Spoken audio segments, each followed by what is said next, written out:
I went sailing with a friend yesterday in a fast Swedish one-tonner off the coast of southern Florida. The wind was out of the southeast at about 20 knots, and there was a good sea running. It was an exhilarating experience. Everything about it was good. That was on Sunday. Monday morning, as I write these words, I'm just as excited, just as exhilarated as I was yesterday, but for some completely different reasons. Today I'm working on a project I'm trying to put together, an interesting business enterprise. Now, if anything, it's more exciting than sailing. Sailing is my hobby, and I'll never give it up until I have to, but I've learned that I'm happiest, living the fullest, obviously doing what I was meant to do, when I'm making plans for the growth of our organization. And it's good to know that sort of thing about yourself. It means knowing what it takes to turn yourself on, to keep yourself living fully extended right up to the very limits of whatever it is you happen to have to offer. And that's why you can't come up with pat answers for people. The person with whom I went sailing yesterday would have no interest at all in doing what I'm doing today, and I'd be bored stiff doing what he's doing today. The important thing seems to be to find out what it is that makes me excited.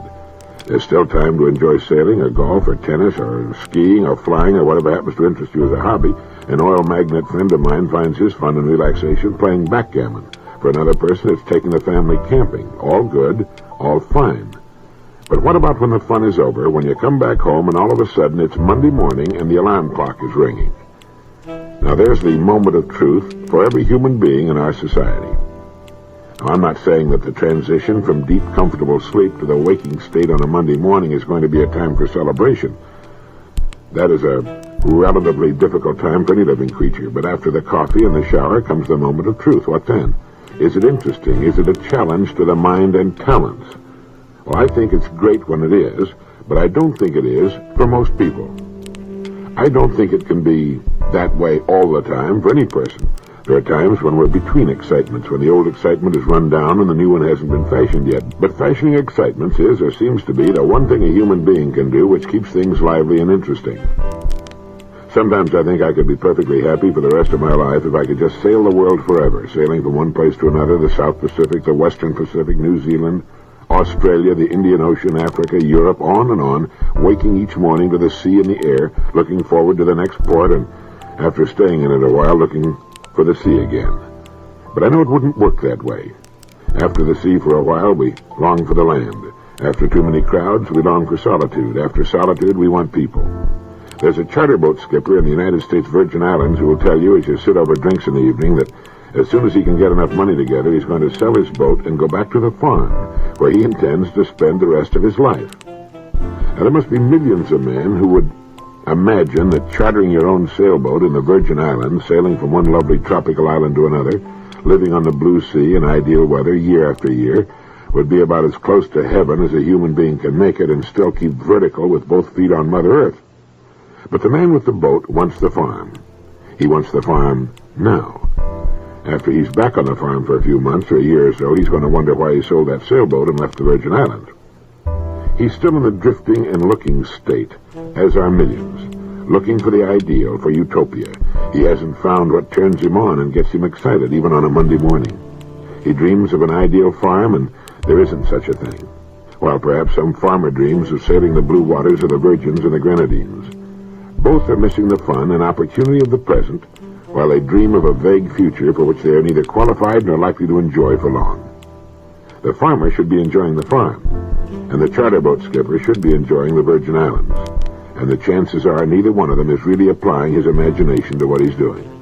Each of them is missing out on the joy of what he's got, while he waits for something that may never happen, and they belong to a big club.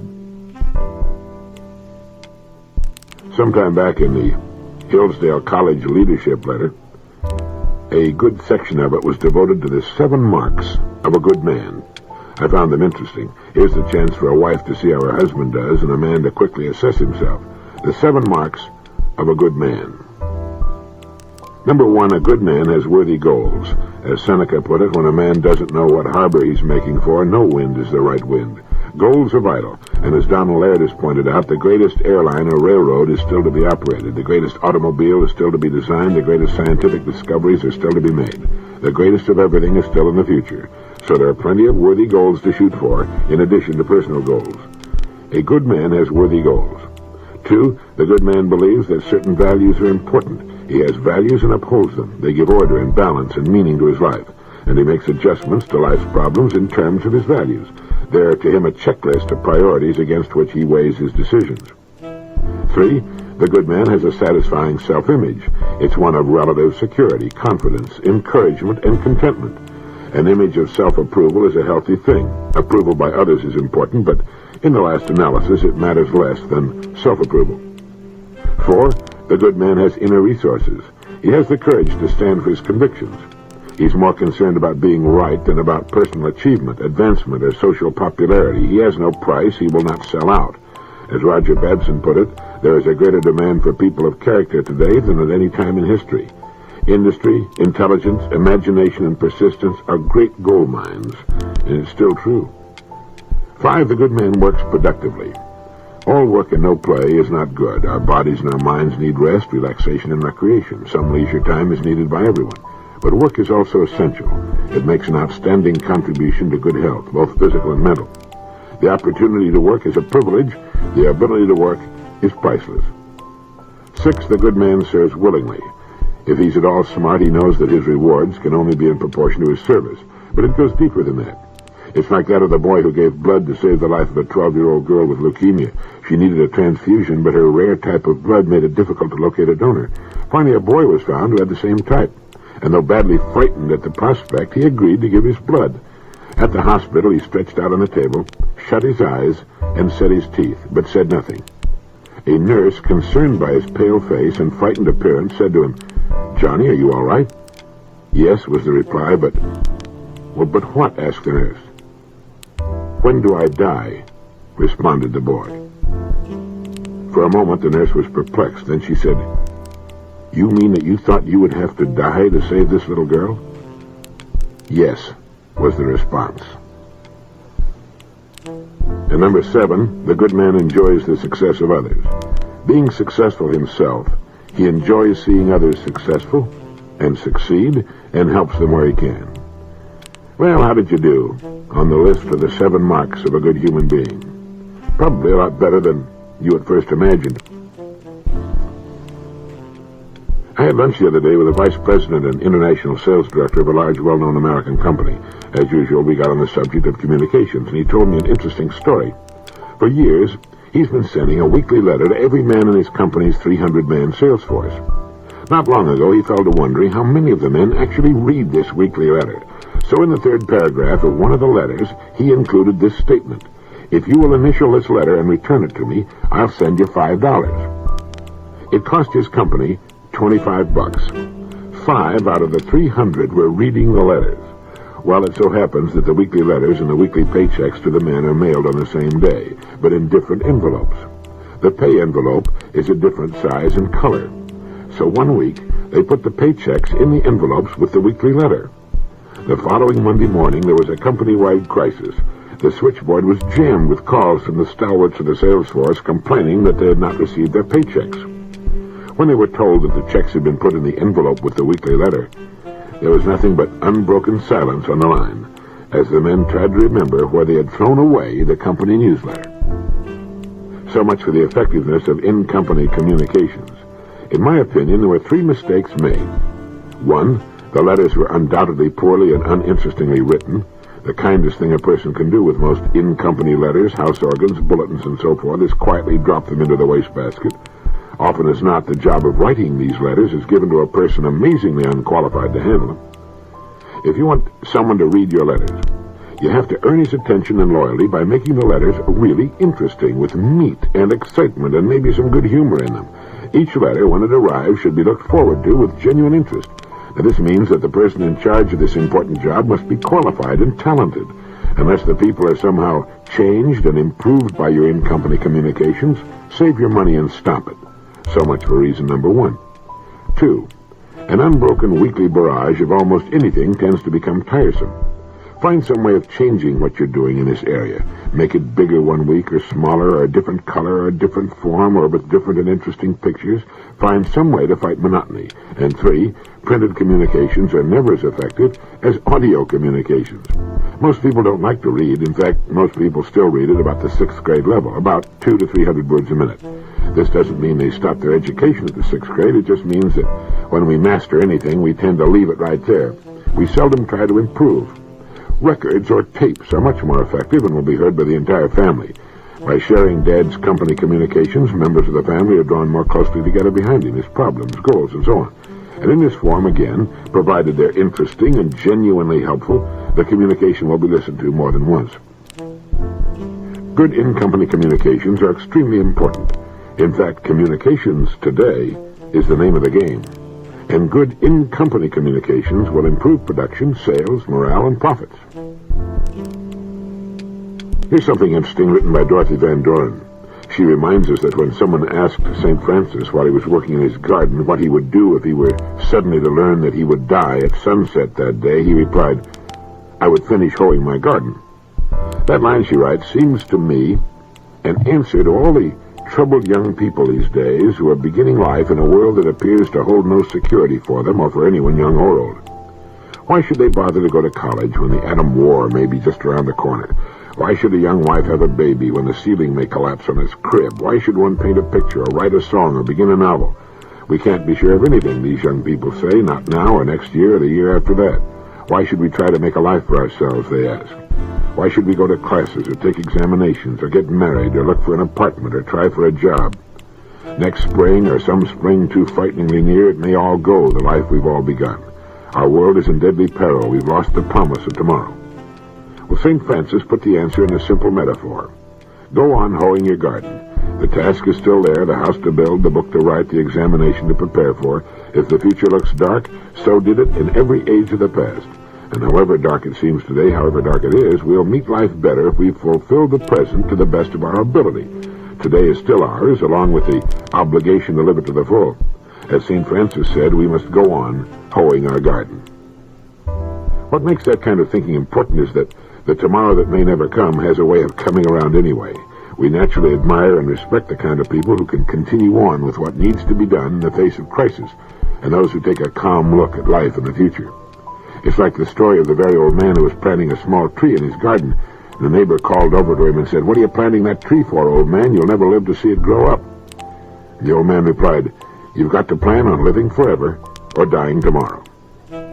There's something about getting into the swim of things that puts a new face on living. You can wake up in the morning feeling beat and depressed, wondering what's the use, and toying with the idea of just lying there forever. But by forcing yourself out of bed and into the shower and turning to what needs to be done, your attitude begins to change and improve, and before long, well, it all seems worthwhile again. Activity, beginning to do whatever needs to be done, even if you have to force yourself to get started, is the answer to the problems that face us. As someone wrote, do your work. Not just your work and no more, but a little more for the lavishing's sake. That little more that's worth all the rest. And if you doubt as you must, and if you suffer as you must, do your work. Put your heart into it, and the sky will clear. And then from your very doubt and suffering will be born the supreme joy of life. You might want to remember the story about St. Francis and his comment that even if he were to discover that his life would be over at sunset, he'd finish hoeing his garden. Only by sweating freely and breathing hard will you be able to help protect your heart against our number one killer, coronary heart disease. So says Bud Wilkinson in his excellent book, Bud Wilkinson's Guide to Modern Physical Fitness. A President's Commission on Coronary Heart Disease came up with some stunning statistics that diseases of the heart and bloodstream now account for 54.8% of the deaths in the United States from all causes. As many people die of coronaries in this country every year as the total of the people who die from the 5 next most important causes: cancer, accidents, pneumonia and influenza, diabetes, and certain diseases of childhood. Every minute, every hour, every day, someone dies of a coronary in the United States. In 1900, only 20% of the deaths in this country were due to diseases of the heart and blood system. Why has the figure grown to 54.8% in the last few decades? The American Medical Association says that there are growing indications that the threat may be a, quote, disease of prosperity, end of quote.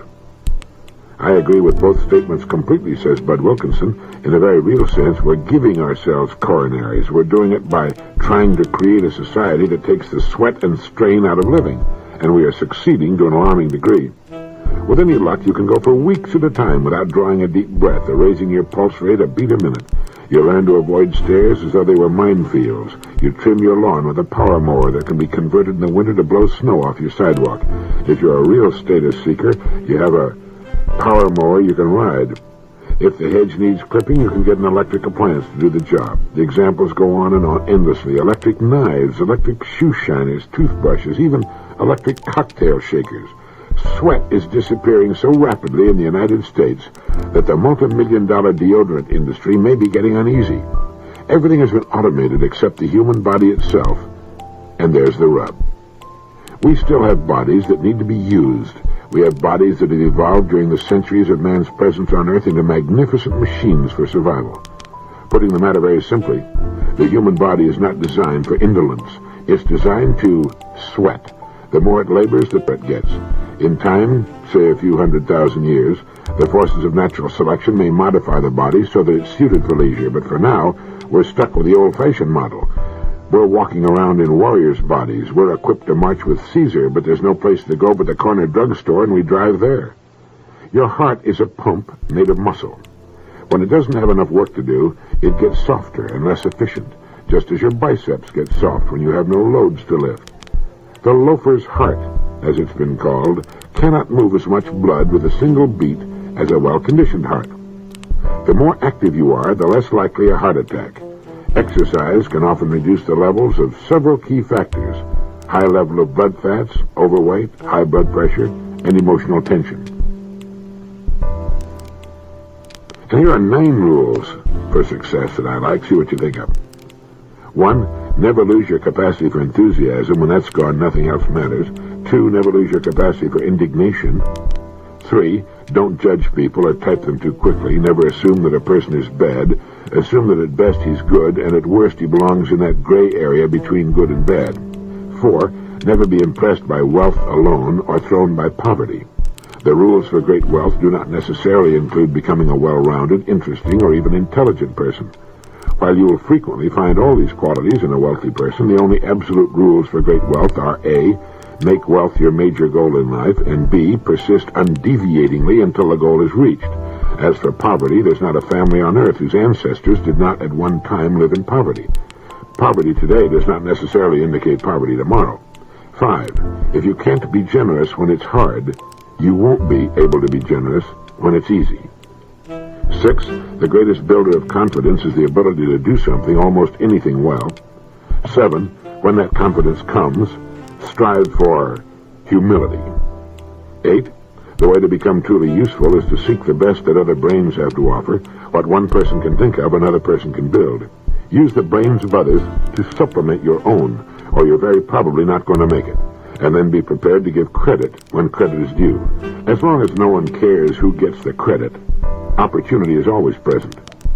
And 9, the greatest tragedies in the world, and in personal events, stem from misunderstanding. The answer?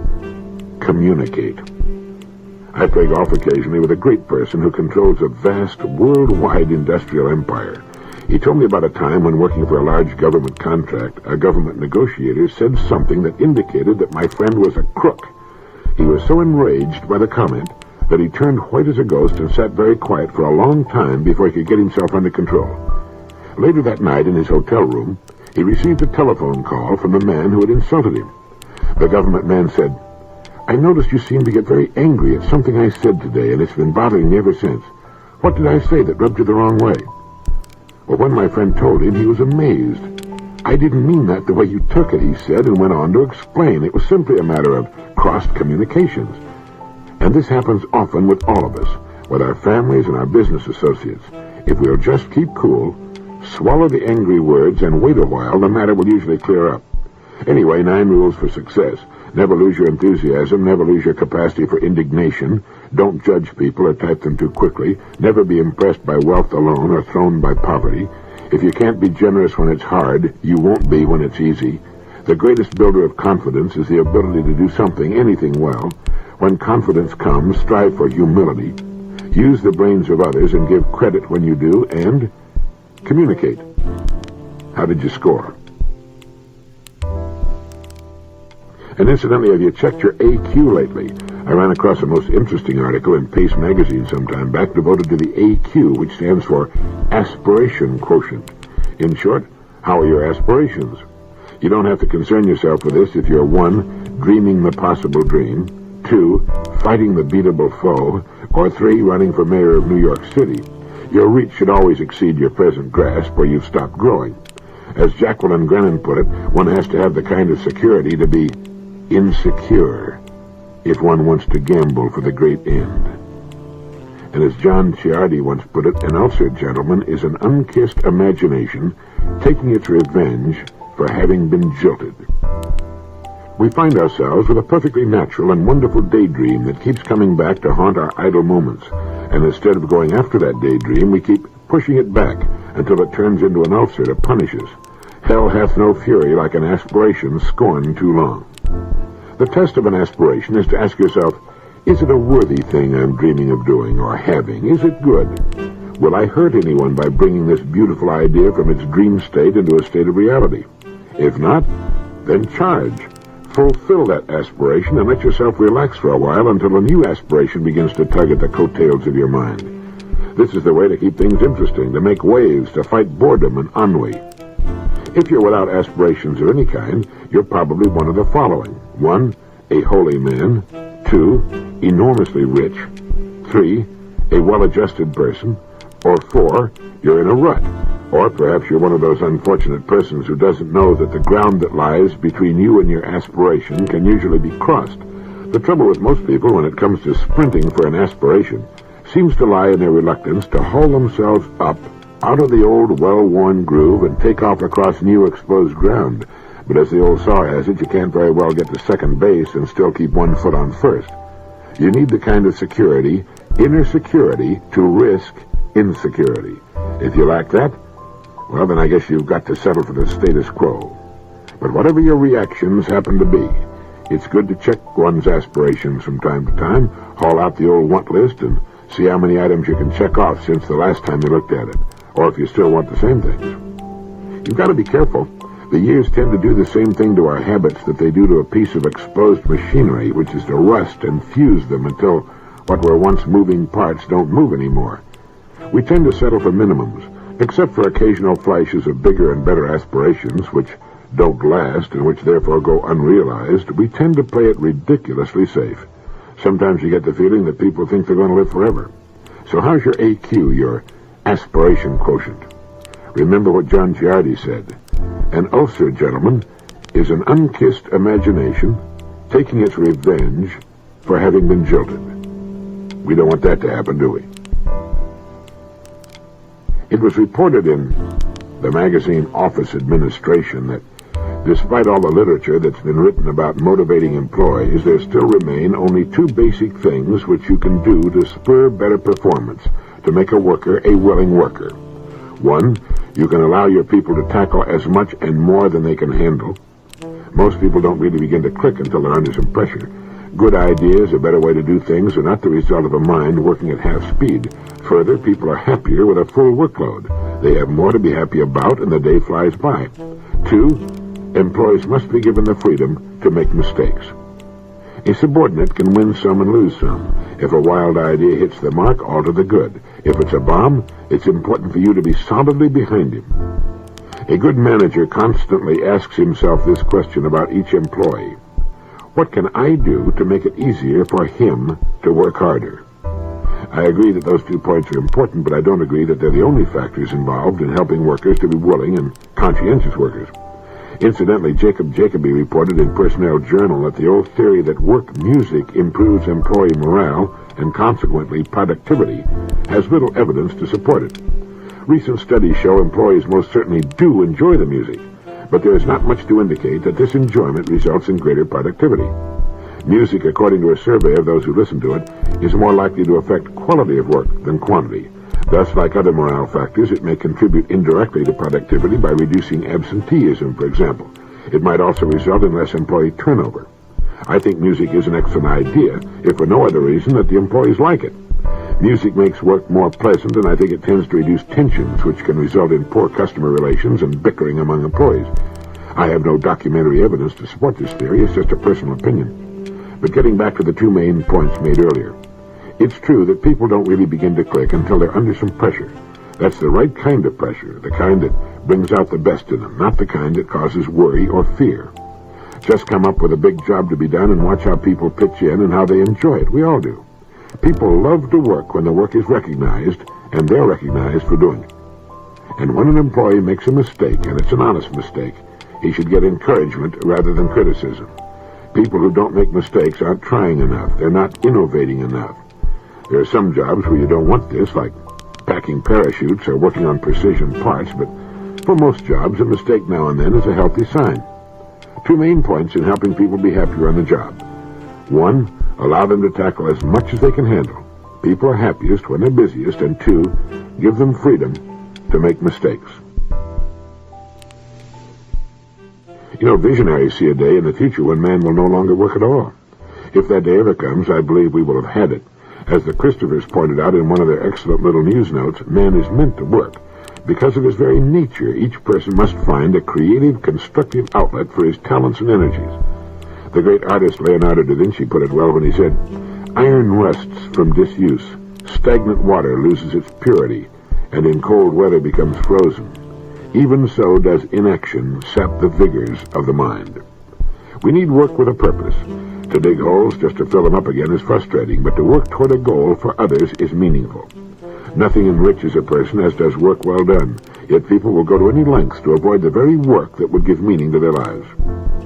When Queen Victoria complimented the celebrated pianist Paderewski, she said, "Mr. Paderewski, you are a genius," and he replied, "Perhaps, Your Majesty, but before I was a genius, I was a drudge." The same thought was echoed by Michelangelo when he said, "If people knew how hard I've had to work to gain my mastery, it wouldn't seem wonderful at all." The great inventions of Thomas Edison were the fruit of long, painstaking effort. He said genius is 1% inspiration and 99% perspiration. He also said, "I never did anything worth doing by accident, nor did any of my inventions come by accident.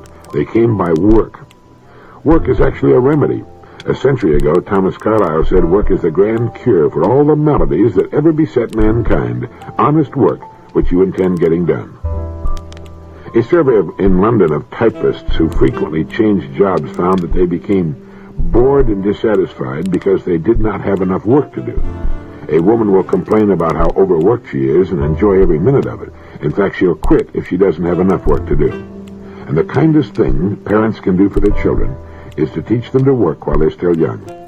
It's been found that the kids who have definite chores to do around the house, no matter how loud they complain, grow up to be more successful, more productive people. They also make better wives, husbands, and parents. It's important for a youngster to know that work is a part of living, and to get the fun and joy that comes from doing a job well. Thomas Jefferson said, "Do all you can to help boys and girls discover the joy of work. It's while we're young that the habit of industry is formed. If not then, it never is afterwards." The fortune of our lives, therefore, depends on employing well the short period of our youth. You will hear adults say, "Let them play. There'll be plenty of work to do after they're grown." Well, it doesn't work that way.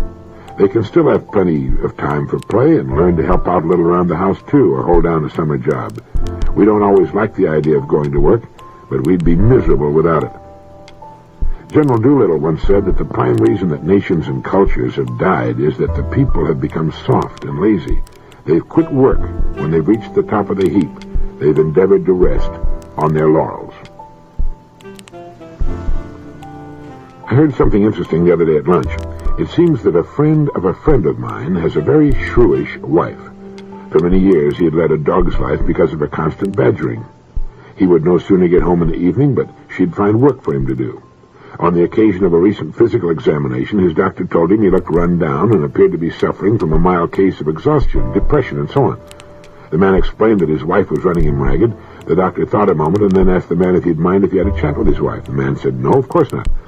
The doctor called the man's wife and told her that in his opinion her husband was headed straight for a heart attack, and that unless something changed radically, she was going to be a widow in the not-too-distant future. Well, the change at home was immediate and immensely gratifying.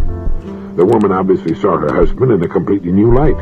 Here was the man she loved, or at the very least, here was the man who was bringing home a reliable, negotiable paycheck every week, which made the mortgage payment, bought all kinds of groceries, cars, clothes, and things, suddenly threatened with extinction.